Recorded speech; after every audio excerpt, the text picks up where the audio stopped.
Hey guys, what's up? So I've made quite a few mountain biking videos, mostly in the Shawnee because that's usually where I ride. I can get to some pretty good mountain biking trails in about 15 minutes, 20 minutes from my house. But I haven't done that much lately. If you've noticed, most of my riding lately, the few times I have been mountain biking, it's somewhere like Colorado or Arkansas, and I haven't done that much mountain biking in the Shawnee, and there's a reason for that. Mountain biking in the Shawnee is not always, well, let's just say it's not always easy. So it comes up, say on the Shawnee National Forest Facebook group every now and again. People ask what trails they can ride, and of course, some people say, well, you can't ride anywhere. Some people say you can ride everywhere. I usually say you can ride anywhere that's not a natural area or wilderness area. And of course, this is a little controversial, and of course, the website gets posted.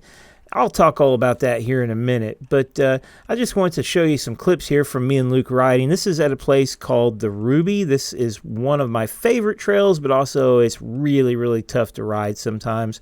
It's got some really rugged, tough areas. This is west of Eddyville on the River to River Trail and a few others that branch off of it.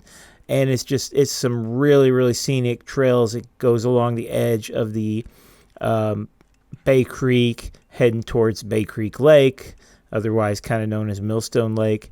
And this trail is beautiful to walk and beautiful to ride your bike on. Now, one of the big reasons that people oftentimes say, hey, this is where you should not be riding your bikes here, this is not a place for bike riding, of course, is because of horseback riding. And I want to show you, I'll just be quiet, and I want you guys just to watch this encounter we have with horseback riders.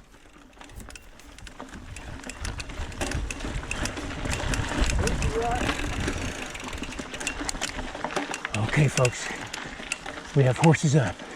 Howdy, sir. Now we need to dismount and safely pass these guys and be friendly.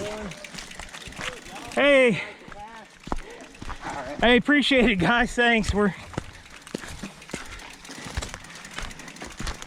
it going today? It's a beautiful day. The weather's finally broke. Where y'all riding from? We parked up on Cedar Grove. Church.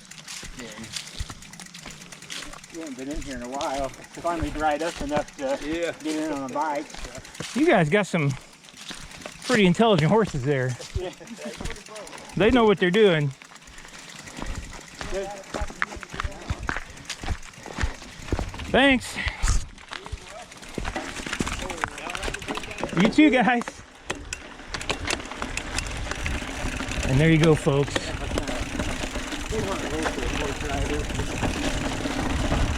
Trained. We were trained by Drew Blair in how to deal with equestrians. So guys, that encounter right there represents 99.9% of all horseback encounters we have. It's always really friendly. It's almost always really friendly. It's almost always really quick. We almost always see them first. I've never actually came up on a horse without, seeing them. As tall as they are, as big as they are, you're going to see them in the forest, whether it's summer, whether it's autumn, winter. It really don't matter.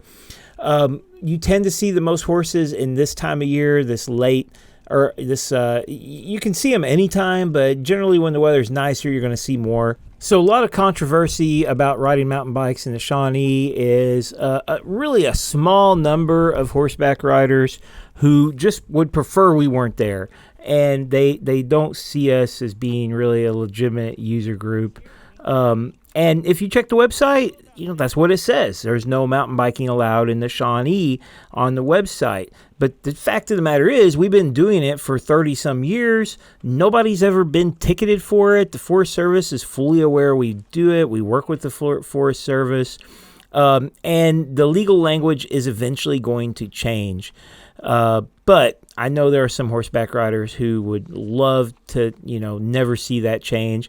And some of them don't even really have a problem with mountain bike riding. I don't think they want to see the trails more opened up officially to other users.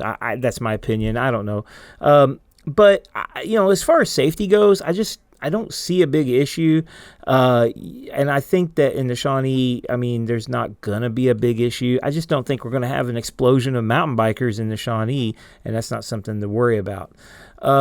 So one of the reasons why we're not going to see a big explosion, mountain biking in Shawnee is not really that great. A lot of times it's pretty bad. I mean, it depends on what you want to do, but fast, flowy trails are not what you're going to find in the Shawnee, at least not for very long. There's great flowy sections broken up by lots and lots of mud holes, lots and lots of rocks, lots and lots of just poorly constructed trails.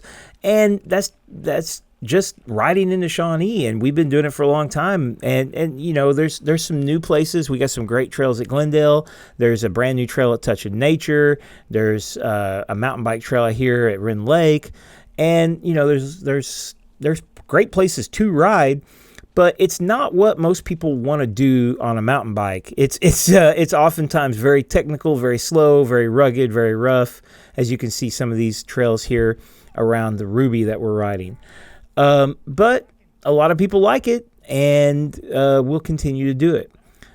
So my final closing thoughts here, I just want, you know, people to know that mountain bikers and horseback riders in the Shawnee, I mean, we get along. There is not a big problem. It's a small handful of users who would prefer we weren't there. And really, guys, we just need to share the trails.